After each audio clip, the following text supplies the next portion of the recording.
मराठीला अभिजात दर्जा मिळाला मात्र GR नाही असं आता समोर आलेलं आहे. अनेक वेळा पत्रव्यवहार केलेले आहेत श्रीपाद जोशी. मराठीला अभिजात भाषेचा दर्जा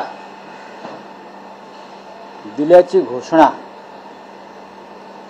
नरेंद्र मोदी प्रधानमंत्री यांच्यापेक्षा भारतीय जनता पक्षाने केली.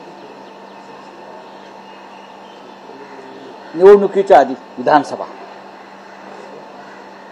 आणि विधानसभा निवडणुकीच्या आधी आम्ही कसे मराठी भाषेचे तारक आहोत, संरक्षक आहोत, प्रेमी आहोत म्हणून ढोल पिटले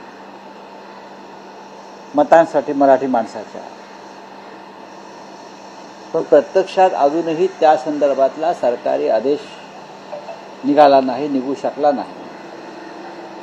आणि महाराष्ट्राचं सरकार आहे ते सरकार सुद्धा आता त्या बाबतीमध्ये फार वेगानं हालचाली करते असं दिसत नाही. काही मराठी भाषिक, काही संस्था त्या संदर्भात पाठपुरावा करतायत.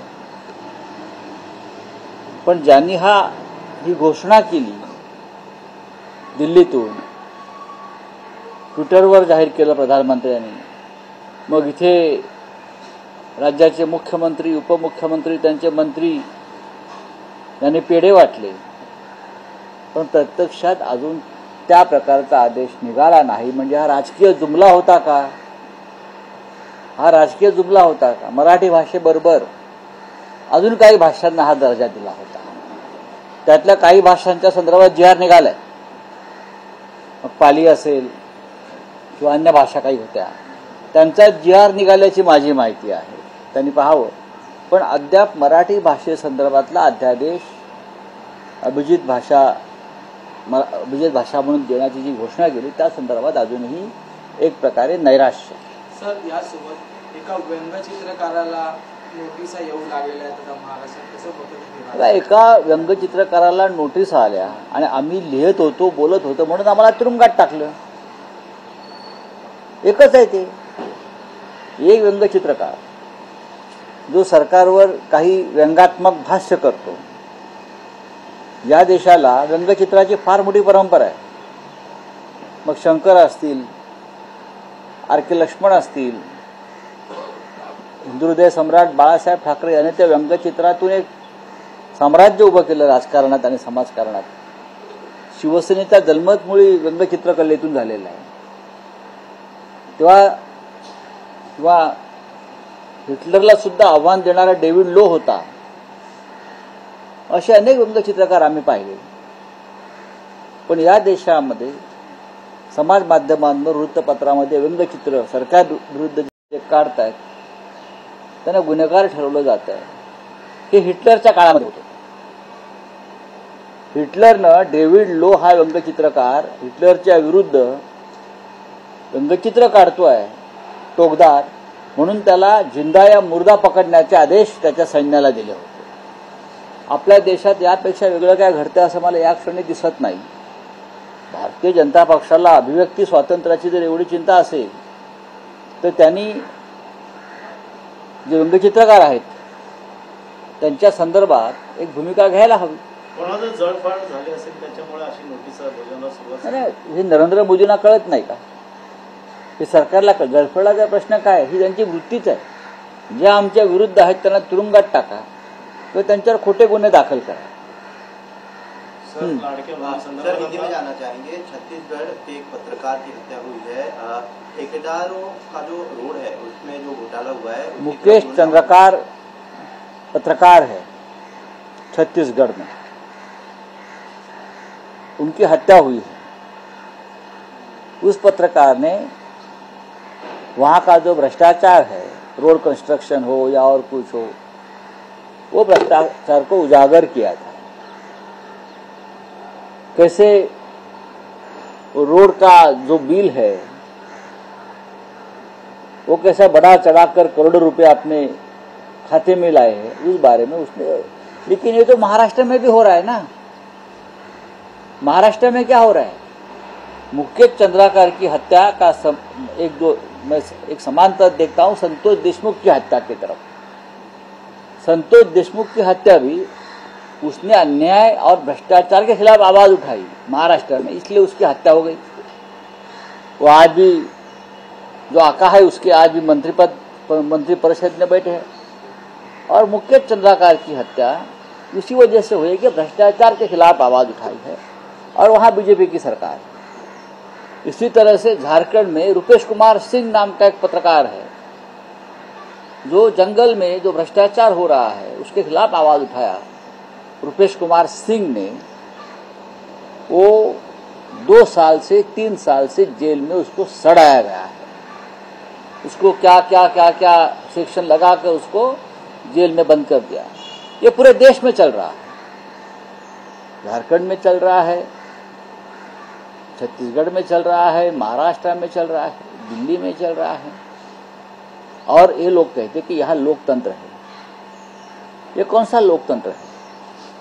मुकेश चंद्राकर और संतोष देशमुख बीड़ महाराष्ट्र में जो 2 हत्याएं हैं, मैं उनको उसमें समानता देखता हूं। दोनों ने भ्रष्टाचार के खिलाफ, अन्याय के खिलाफ आवाज उठाई और उनकी हत्या हो गई। और दोनों राज्यों में बीजेपी की सरकारें हैं। सर दिल्ली में चुनाव होने वाले हैं, उसके पहले आज कुछ ही घंटों में प्रधानमंत्री जो है 12,200 करोड़ से अधिक की परियोजनाओं का जो सौगात, वो उनकी आदत है, वो नशा है उनको। चुनाव से पहले इस प्रकार के हजारों करोड़ की घोषणाएं कर, महाराष्ट्र में भी कर गए ना। जहां चुनाव है वहां प्रधानमंत्री जाते हैं, 5 साल तक कुछ करते नहीं। चुनाव की तारीख की घोषणा होने से पहले 1 महीना जाते हैं और ये सब घोषणाएं परियोजना की करते हैं और 5 साल तक चुप बैठते हैं। ये होता है। लेकिन दिल्ली की जनता जो है, मैं देख रहा हूं केजरीवाल जी के साथ है। सर यूपी के एक विधायक का बयान आया है, उन्होंने वीडियो बनाकर कहा है कि हर दिन यूपी में 50,000 गाय की हत्या हो रही है। और इस तरीके का बयान होने के एक तरफ जो बीजेपी है वो गाय को राजमाता का दर्जा देती है, दूसरी तरफ यूपी के एक विधायक है, उनका इस तरीके से बयान आता है कि यूपी में हर दिन 50,000 गाय की हत्या हो रही है। देखिए, वो जो विधायक साहब है, मैं उनका आभारी हूँ कि देश के सामने बीजेपी का असली चेहरा सामने लाया। बीजेपी के पास जो पैसा आया है बीच में, आपने देखा होगा इलेक्टोरल फंड के माध्यम से, वो स्लॉटर हाउस से भी आया है। गाय काटने वाली जो कंपनियां हैं, गोमांस निर्यात करने वाली कंपनियां हैं, उनसे भी करोड़ों रुपया बीजेपी को मिला है। तो 50,000 गाय को दर दिन यूपी में काटा जाता है और वो पैसा जो है भ्रष्टाचार का कुछ IAS अफसर और मंत्रियों के पास जा रहा है। और इसलिए ये जो विधायक जी है बीजेपी को दुखी है और उसने ये भी कहा है कि ये बात अगर मैं कहता हूं तो मेरी जान को खतरा है, और वो भी प्रशासन के एक बड़े अधिकारी से खतरा है कि मेरा एनकाउंटर हो जाएगा, मेरी हत्या हो जाएगी। ये बीजेपी के एक विधायक का दर्द है, उसने सच सामने लाया है। और ये लोग अपने आप को हिंदुत्ववादी मानते हैं। ये जो गाय काटने की बातें है वो सिर्फ यूपी में नहीं हो रही है, जहां जहां बीजेपी की सरकारें हैं, जहां जहां महाराष्ट्र से लेकर गोवा तक सब जगह पर ये गो हत्या हो रही है, गो मांस का निर्यात हो रहा है, पैसा खा रहे हैं लोग, उसमें से भ्रष्टाचार कर रहे हैं और गोमांस के निर्यात के पैसे से वो लोग चुनाव भी लड़ रहे हैं और ये लोग हमको हिंदुत्ववाद सिखा रहे हैं। SIT अजमेर की दरगाह पर एक बार फिर प्रधानमंत्री की ओर से चादर चढ़ाया गया। हिंदू संगठन ने पत्र लिखकर प्रधानमंत्री को ये कहा था कि चादर ना चढ़ाया जाए, लेकिन लगातार 11 साल से जो है वहाँ पर चादर। बात ऐसी है कि नरेंद्र मोदी का व्यक्तिमत्व है वो डबल स्टैंडर्ड है। अजमेर शरीफ दरगाह पर चादर चढ़ाना ये कोई गलत बात नहीं है, ये देश की परंपरा है, ये देश की परंपरा है, श्रद्धा का विषय है। ये कोई हिंदू मुसलमान या भारत पाकिस्तान का विषय नहीं है, वो श्रद्धा है। हम भी वहाँ गए हैं, हमारे पार्टी की तरफ से भी वहाँ चादर जाता है तो हमारे ऊपर क्रिटिसाइज किया जाता है। लेकिन प्रधानमंत्री अगर वहाँ चादर चढ़ाते हैं तो मैं उसका ऊपर क्रिटिसाइज नहीं करूँगा। लेकिन ये जो अपना डबल स्टैंडर्ड राजनीति है ना, वो आपको छोड़ना चाहिए। ऐसे बहुत सी प्रार्थना स्थल है, प्रार्थना घर है, जहां हिंदू मुसलमानों का कोई भेद नहीं है। उसमें से एक अजमेर शरीफ दरगाह है। सर, बीड प्रकरणात SIT सर, जे छत्रपती तपास अधिकारी आहेत फिर, ते जवळचे आहेत, वाल्मिक कराडचे असे फोटो देखील आता व्हायरल होत आहेत। काय सांगता तपास अधिकारी त्या संतोष देशमुख यांचा खुनाचा तपास हा निष्पक्ष पद्धतीने होत नाहीये। माझी अशी मागणी आहे, बीडमधलं संपूर्ण पोलीस खातं बरखास्त केलं पाहिजे। DYSP असतील, केज परळीचे पोलीस प्रमुख असतील, संपूर्ण पोलीस खातं ज्यांच्या नेमणुका त्या वाल्मिकी कराड आणि धनंजय मुंडे यांच्या सूचनेवरून झालेल्या आहेत, हे संपूर्ण पोलीस खातं त्या भागातलं पोलीस स्टेशन सगळे बरखास्त करून तिथे नव्यानं नेमणुका व्हायला पाहिजेत आणि त्यानंतर हा तपास व्हायला पाहिजे। मी सुद्धा ते फोटो पाहिले।